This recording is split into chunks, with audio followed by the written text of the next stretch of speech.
Oke, kawan-kawan semuanya, Assalamualaikum warahmatullahi wabarakatuh. Seperti biasa ya, gue kembali hadir lagi di channel YouTube ini.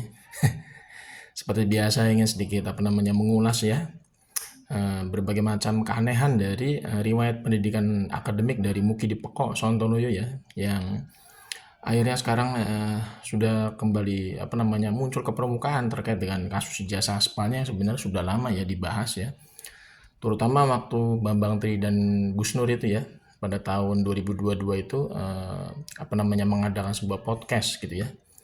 Itu kan sebenarnya kan sudah menggambarkan betapa bobroknya Mukidini sebagai personal individu ya. Karena sudah melakukannya namanya rekayasa terkait dengan riwayat pendidikan ya, yang berujung pada aspalnya sebuah ijazah ya, terutama waktu Bambang Tri dan Gus Nur itu mengulas terkait ijazah SMA dan S1-nya. Sebenarnya kalau kita lihat dari konstruksi hukum sebenarnya ya, ini kan sebenarnya kalau misalkan Mukidi bisa dibuktikan ya, ijazah SMA-nya aja lah, nggak usah S1-nya lah. Ijazah SMA-nya aja aspal ya. Ini sudah bubar semua itu ya. Mukidi ya sebagai presiden, sebagai kepala negara, legasinya itu udah bubar semua ya. Kalau ijazah SMA-nya aja bisa dibuktikan aspal gitu secara hukum. Karena memang sekarang juga sudah digugat ya secara perdata ya. Mukidi ini sudah digugat secara perdata riwayatnya dari ijazah SD sampai S1 ya, di Pengadilan Negeri Surakarta dan Pengadilan Negeri Sleman gitu ya. Dan kemarin juga gue baca beritanya ya, ada beberapa kelompok dari orang-orang yang mengaku-ngaku sebagai temannya Mukidi ya semasa di SMA ya, itu sekarang ditolak oleh pihak hakim untuk mengajukan sebagai pihak intervensi.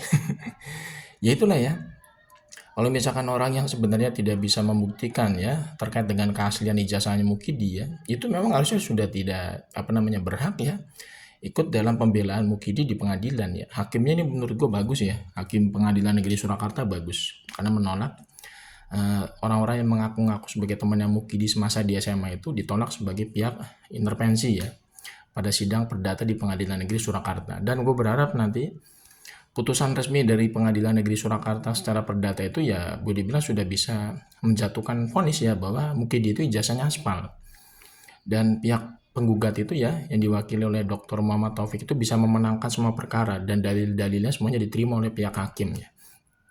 Karena memang kalau kita lihat dari segi pembuktian aja sebenarnya ini sudah bisa dipastikan lah bahwa Mukidi itu memang ijazahnya aspal. Secara khusus memang kalau kita memperlihatkan ya berbagai macam keanehan dari riwayat akademik yang Mukidi. Contohnya gue ambil dari SMA-nya lah. Kalau yang satunya sudah banyak juga dibahas ya. Tapi kita lihat coba dari SMA-nya ini ya, secara spesifik yang menunjukkan keaspalan dari ijazah Mukidi maupun riwayat akademiknya semasa SMA ya. Yang pertama ya, ini kalau kita lihat dari riwayat akademik yang Mukidi yang katanya SMA-nya itu lulus tahun 1980 dari SMA 6 Negeri Surakarta, itu saja sebenarnya sudah salah ya, sudah salah. Kenapa sudah salah? Karena pada tahun 1980 itu namanya belum SMA, tapi SMPP ya, Sekolah Menengah Persiapan Pembangunan, SMPP 40 ya, tahun 80 itu. SMA 6 Negeri Surakarta itu baru berdiri berdasarkan SK dari Mendikbud waktu itu ya, itu pada tahun 1985.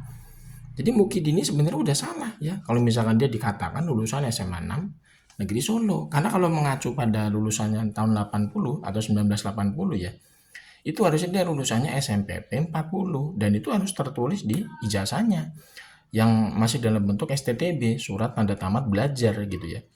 Dan kita lihat ya secara spesifik ya dalam bentuk ijazah fotokopian Mukidi yang katanya SMA ya, itu kan beredar di media sosial ya.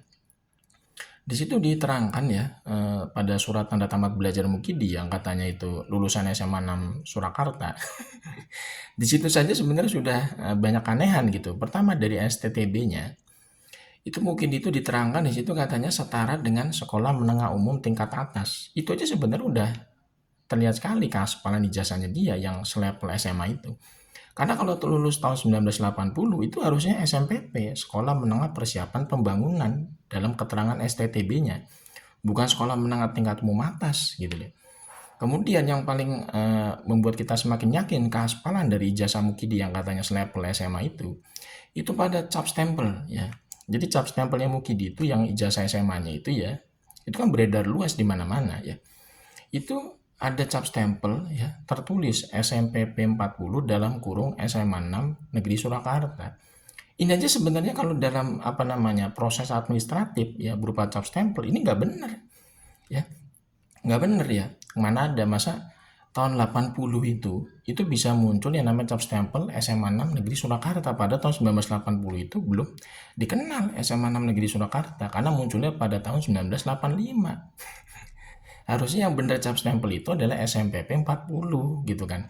Kalau misalkan dia itu mendaftarkan diri menjadi calon wali kota Solo sampai presiden 2 periode misalkan ya, itu mungkin cap stempelnya bukan dalam kurung, harusnya langsung SMA 6 Negeri Surakarta. Jadi kan anehnya gini, SMPP 40 dalam kurung SMA 6 Negeri Surakarta itu agak aneh. Karena cap stempel itu nggak mengenal tanda kurung dalam bentuk Kementerian Pendidikan. Dan kita juga sama-sama tahu ya, yang jelas itu tahun 1980 itu belum berdiri yang namanya SMA 6 Negeri Surakarta. Baru yang namanya munculnya itu SMPP, Sekolah Menengah Persiapan Pembangunan. Waktu itu SMPP 40 gitu kan ya. Sebenarnya dari sini aja sebenarnya kalau kita lihat, kita kulik lagi ya terkait riwayat pendidikannya Mukidi setara SMA aja. Ini udah semakin jelas bahwa ijazah SMA-nya aja udah aspal. Dan itu memang yang didalilkan oleh pihak Dr. Muhammad Taufik di Pengadilan Negeri Surakarta ya, berdasarkan dari hasil investigasi jurnalistik dari Bambang Tri ya, dalam buku karangannya yang namanya kalau nggak salah judulnya Jokowi Undercover 2 gitu ya. Itu sebenarnya sudah membuktikan bahwa Mukidi ini memang sudah sangat bobrok sekali sebagai manusia. Karena dia bisa merekayasa ya riwayat akademik sedemikian rupa sehingga menghasilkan ijazah aspal gitu. Dan yang lebih parahnya lagi ya, orang ini menggunakan ijazah aspal dengan segala macam kebobrokannya gitu ya. Itu menjadi pejabat publik ya, mulai dari wali kota sampai presiden, bayangin itu. Ini sebenarnya udah termasuk kejahatan yang sangat luar biasa gitu ya. Ini tidak bisa dibiarkan sebenarnya dalam hukum. Karena apa? Karena ini kan berpengaruh kepada konteks ketatanegaraan kita ke depan. Bagaimana mungkin orang yang sebenarnya secara kualifikasi itu tidak masuk dalam persyaratan sebagai calon pemimpin itu bisa lolos dalam proses verifikasi di KPU. Ini kan sebenarnya udah menjadi semacam kebobrokan secara sistemik ya dalam kelembagaan. Mulai dari KPUD-nya, karena dia kan dari Solo kan ya, KPUD-nya, kemudian KPU-nya, ya kan, kemudian Bawaslu-nya. Ini bobrok semua ini gitu ya lembaga negara ini. Karena apa? Karena ibaratnya tuh tidak bisa memberikan semacam verifikasi yang clear gitu loh terkait dengan keabsahan sebuah dokumentasi otentik dari para calon pemimpin, mau calon kepala daerah sampai capres gitu loh.